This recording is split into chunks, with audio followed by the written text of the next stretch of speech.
Hey, and welcome to the behind the scenes of the bow flipping video.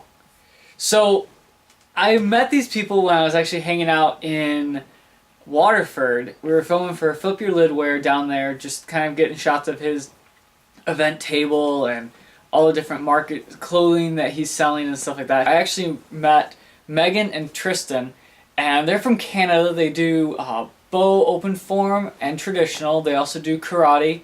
And they've been studying this for several years. We got to talk a little bit about what they do with their bows and how they actually utilize them. And so I came up with this awesome idea, crazy, that basically I wanted to tape my two Hero 2s to the bow staff that they have. Which, okay, most people are like, that's going to destroy the cameras. It turned out it wasn't that bad. With the motion blur, I wanted to make sure I was capturing fast enough. So I set the Hero 2s to 720p 60 frames a second. Then I set my Hero 3 Plus Black Edition to 1440 at 48 frames a second.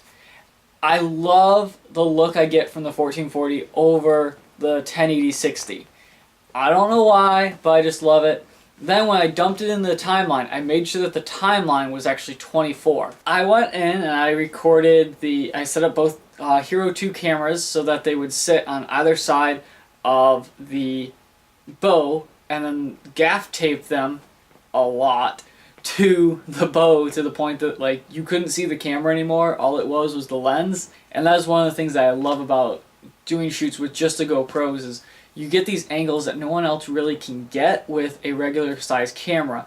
The other thing was we organized it so that it happened in a square area that we could easily move around in. I had the GoPro Hero 3 Plus Black Edition on my Steadicam GlideCam 2000, and I was just running around filming them on the a wide angle, so that one's me.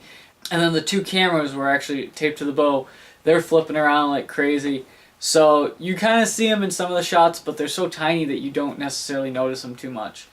The big thing about this project was I wanted to get motion blur. I wanted to make it look cool because, yeah, bow flipping's cool, but when you watch it, it's like, okay, you could do so much more. And so that was what happened when I was watching her. I was like, I really want to try this, and they were both up for it. So when I dropped in the editor, I used multicam editor in Premiere. It allows me to see all three cameras at the same time, and I can just click on which one I actually want to be live. So that's kind of how I got to go through and finalize it. I probably watched the video about 10 times. My first time I actually went through and just clicked a whole bunch of times, and then I went back through and watched it, and I was like, it's okay. And then I went through again, clicked some more times, and it's okay. And then I went back through like almost frame by frame and fine tweaked it every time and paused it when I didn't like the shot and saw what my options were and what I could do, what I couldn't do.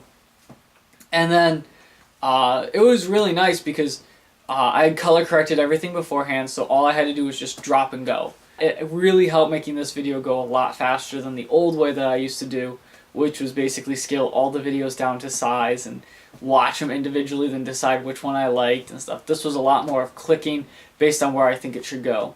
There's a couple tricky shots. One, she slams the bow down, twists it, and slams it down again. I actually think there's a cut in there. I can't find it, which is a good thing, but I think there's a cut in there. Another one I really liked was, you see the motion blur, but then you see the hands in focus. Everything else is just blur. And it really is a sweet video. So if you haven't seen it, take a look at it. If you haven't seen any of the other videos that we've done with Flip Your Lidwear, there's also the zipline video and the tricking video. Check them out, see what they have. FlipYourLidwear.com sponsors all this stuff, so go take a look at them and see what kind of clothes they have. I always have a Flip Your Lidwear shirt or coat or hoodie or something on because they just make phenomenal clothing. One of my favorites is actually the Black Refusal to Quit shirt. It feels like it's brand new every time I put it on. Even after washing it, it still feels brand new. And it's probably one of my favorite shirts he's ever made. It's kind of also the same colors that I like, black and blue. But yeah, check them out, and thanks for watching.